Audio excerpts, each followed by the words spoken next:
Hello and welcome back to Dave's Movie Diary. Today I'm talking about a film called Swimming Pool from 2003. It's a film set in the south of France. Has that ever been a bad idea for a film? I don't think so. There's just something about that location that immediately creates a certain feeling. What have you got? The sunshine, usually a beautiful house, much slower pace of life, sense of escaping to a warmer climate, and something slightly exotic. But this film, made by Francois Ozon, takes that familiar holiday setting and turns it into something a lot more mysterious. So when I was watching this again, it seemed like a simple story about a writer spending time in a beautiful house.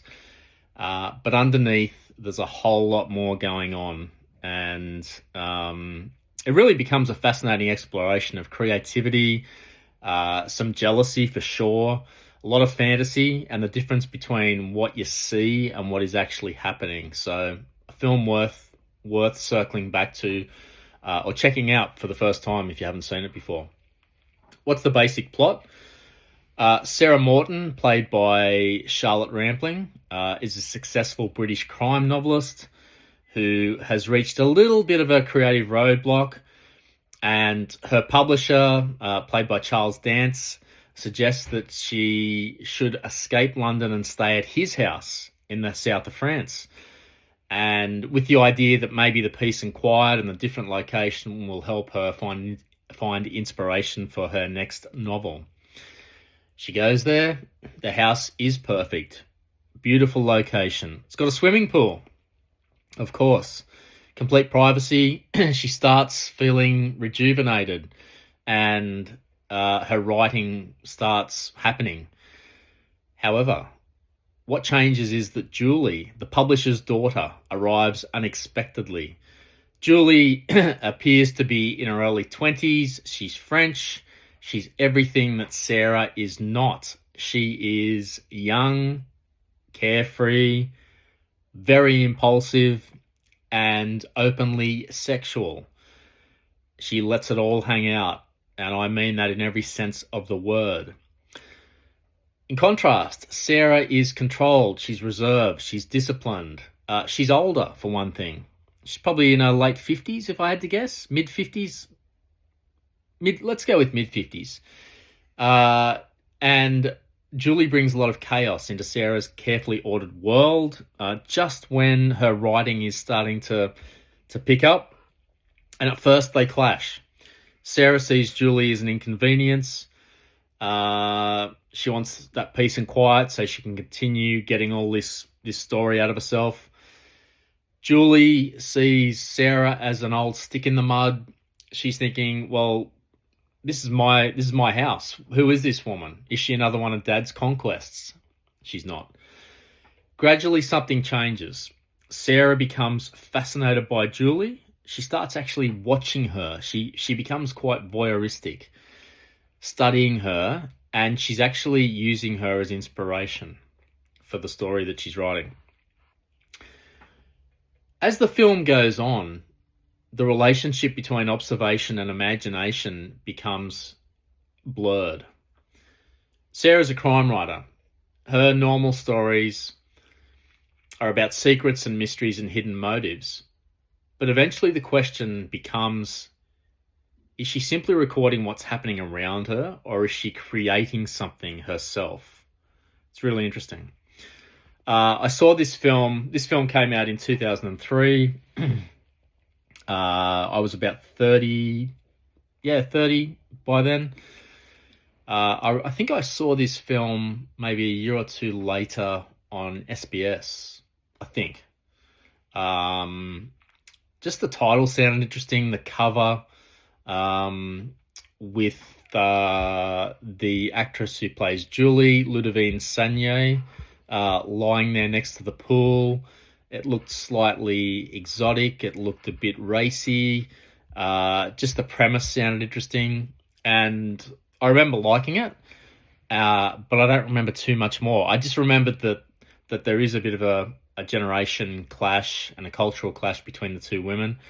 I couldn't remember much more than that. Charlotte Rampling, one of the things I've always found fascinating about her is the direction her career took. What do I mean by that? Well, it is quite unusual for a British actor to become such an important figure in French cinema and European film more broadly. Most actors in the Anglo world stay pretty much with their own language and industry, but Charlotte Rampling really became a genuine international screen presence. And I discovered her later in life, around the time probably that this film came out. I'm not sure that she'd really registered with me before then. And I think the first few films I saw of her were in some of her later work. And she'd really developed this presence as a mature actor. But then I started going backwards and discovering her earlier films. What a shock. Fascinating seeing her when she was younger. Very striking, I'll say that. But what stood out to me was that the talent was always there. And I saw her, especially in films like The Verdict with Paul Newman in '82.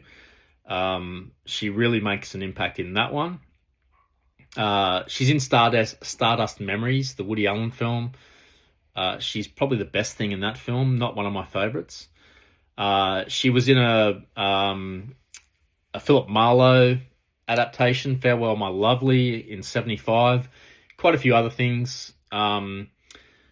But definitely a case of two careers. Again, it's rare for an actress in particular, and a really striking one at that, to go on to have a really successful later career, and be respected. Helen Mirren, of course, did it. She's a great example. I mean, Meryl Streep did it. They're the big names, but it's not something that happens to all actresses. Most actresses seem to have a shelf life, which is really quite unfair, and hopefully that's starting to change a little bit, but I fear it's still got a long way to go.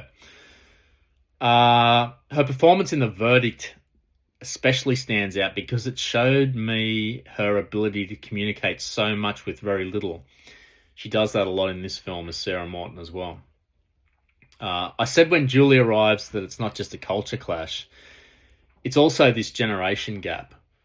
So these two just should not get along, and for a while they don't. Sarah's really representing, I guess, experience and restraint, controlling yourself. The British are known for this, and she's older, whereas Julie's youthful, free as a bird, instinctual, things that typically get associated with the French. I do acknowledge these are stereotypes, but for the purposes of this film, it's pretty easy to draw these conclusions. The fun that I had in the film is watching these two really different women try and coexist in the same house, at cross purposes. So Sarah wants silence, Julie wants life. Sarah wants order, Julie brings unpredictability. And at the beginning, not at the beginning, but Julie brings home 3 or 4 different guys of all ages. It's quite amazing. And she's an enthusiastic lover, usually after midnight, and Sarah's using earplugs to try and block out Julie's feverish moaning. Gradually, her attitude changes. The earplugs get left on the nightstand. She even starts to watch what's happening, and Julie's okay with that. But it's really, that's the part I enjoyed the most, is that this woman who wanted nothing to do with Julie really starts paying closer attention, and Julie becomes a muse. Julie works because Ludivine Sagnier, the actress playing her, could have easily morphed into a stereotypical kind of free-spirited young woman, and left the acting behind. But instead, she really gives Julie a sense of mystery. And I never quite knew how much Julie understands or how much control she has over the situation. Some context about Ludivine Sagnier. Before Swimming Pool, she was in a film called Eight Women, which I think is also an Ozon film. Another film called The Devil's Backbone, which I'm pretty sure I have seen as well. That was in 2001. And she was in quite a few movies afterwards. I'm not sure I've seen many or even maybe any of them. None of them really leap out at me. But trust me, she really leaves an impact in this film. And she really brings out something hidden in Sarah, which is, it's like I don't know, like something flowering out of a bud. And we see Sarah's more adventurous, less control side. Smoking joints, talking about her sex life, things that would have been unthinkable when you see the Sarah Morton that we encounter in London at the start of the film. When I was watching this, one thing that did surprise me was how much the location connected with my own memories. Not France, but the swimming pool. I'm from the coast, the South Coast. Growing up, we had a pool from when I was about 7 until I left for Sydney 15 years later. So I had a good, solid adolescence with a pool. I didn't know many summers without one, none that I could really remember. And I feel like there's something unique about having a pool when you're young. It gives you freedom. It makes those long summer days. It gives another element to it. This pool in your backyard really becomes your own world. I can remember where our pool was. Just the way that the decking jutted behind the house, there was a section there where no one could see unless they were on the deck there. You couldn't see it. None of our neighbours could see it. No one in our house could see it. So there was an element of freedom there, and some interesting things happened there over the years. But anyway, back to other things. The pool is not just a location in this film. It does represent, I think, freedom and temptation for sure, and transformation. Because Sarah begins as someone standing outside life. She's really, on this trip to France, she's really trying to live again. And regarding the pool itself, she says that she hates pools. She hates the sea because of the bacteria. Not Julie. Julie goes in there it's full of leaves and gunk before they even clean it out. She's a free spirit. She's a bit wild. It doesn't take too long once Julie's influence starts to kind of leach into Sarah that she's in the pool as well. And the transformation's nearly complete. One of the other great things about the film is, like I touched on before, Sarah slowly reveals herself to be a voyeur. Now, look, she's a writer. I think to be a successful writer, you really are a voyeur. Maybe it's not stated in those terms normally, but you're definitely a people watcher. You have to be, unless you're. I think to be writing the sort of adult prose that works, you've really got to know human behavior, and voyeurism is an aspect of that. It's a type of watching human behavior. It's just that you're probably getting into kind of stalky areas. But at first she appears, like I said, completely reserved. But that gives way to a person who's fascinated by what she sees, starts watching Julie. Then she especially gets interested with Frank. Frank is the owner of a local cafe that Sarah goes on a regular basis, daily basis probably. And he's a bit younger than Sarah, but he's older than Julie, so he's somewhere in between. Fit-looking guy, good-looking guy. And intelligent guy, and there seems to be real sparks with Sarah. And At some point in the story, Julie decides she needs to get back at Sarah, and she brings Frank home, of all people, just to really assert some dominance and have some fun at Sarah's expense. Um, and they have an awkward scene together where they dance. Julie and Frank are dancing in a pretty modern, or a reasonably modern way. Sarah's kind of there like a third wheel, and then Frank drags her up, and the three of them dance momentarily. But then Frank gets into it so much with Sarah that it's Julie that sits down and feels abandoned.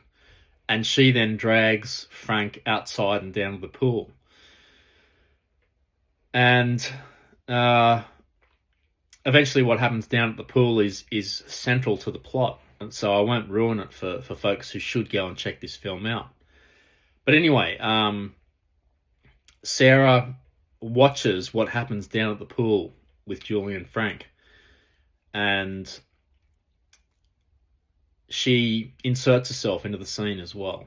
So she steps out of voyeurism and into being an active participant. And I found that really interesting. So there is a twist. There is a twist near the end, and I'm trying not to reveal what happens in this film.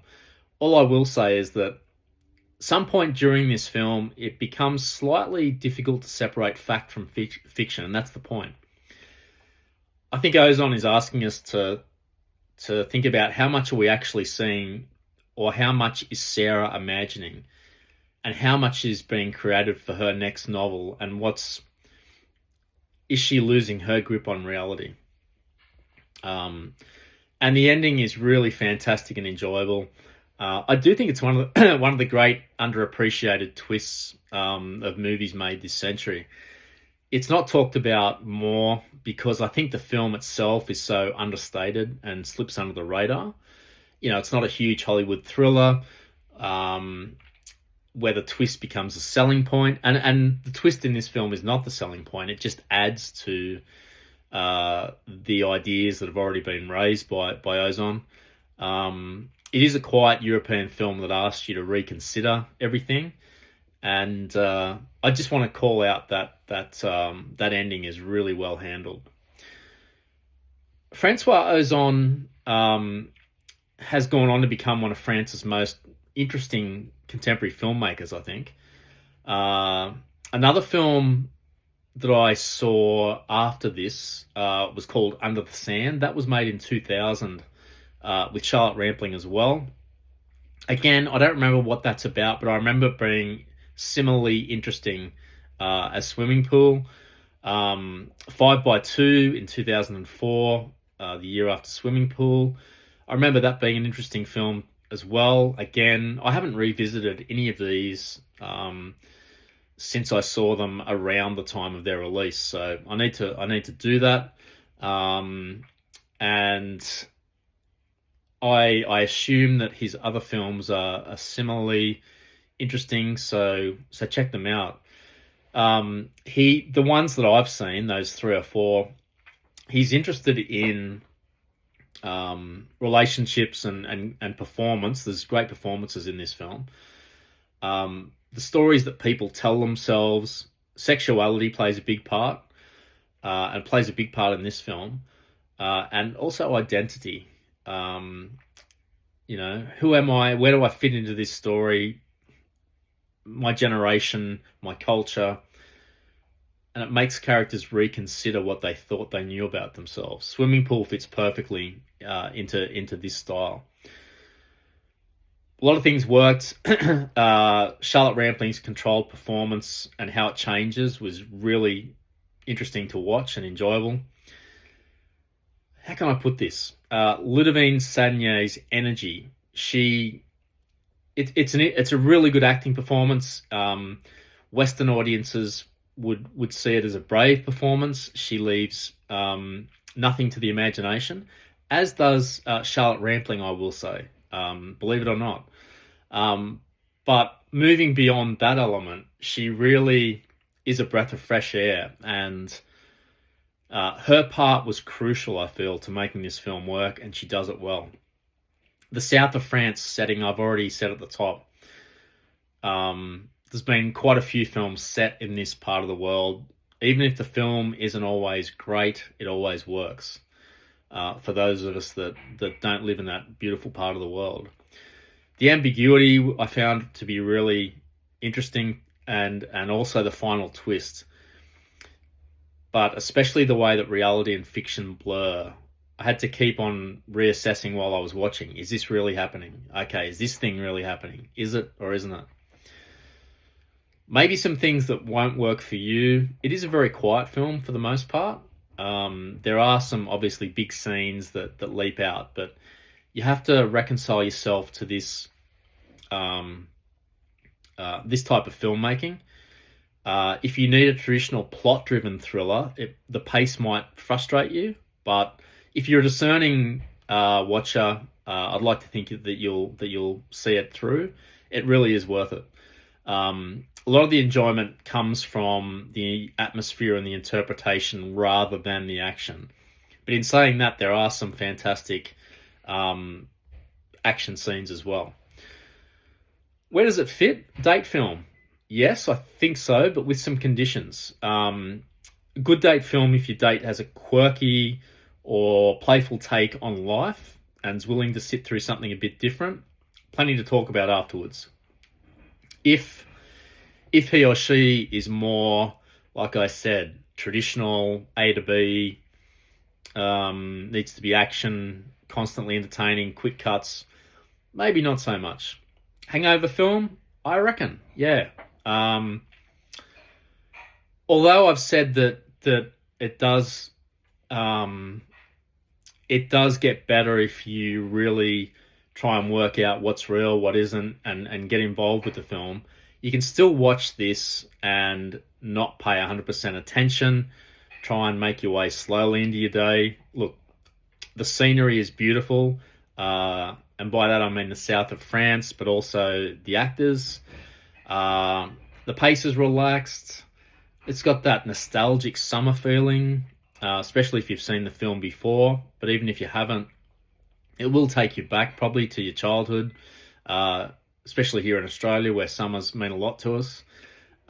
So I think you can use it as a recovery film. And you can watch it alone. This one hits the trifecta. It does work as a solitary viewing experience because it allows you to sit with the mystery like I did last night.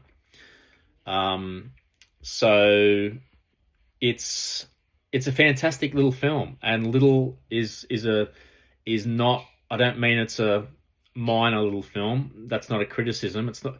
I guess what I'm saying is it's not this huge panoramic sweeping drama.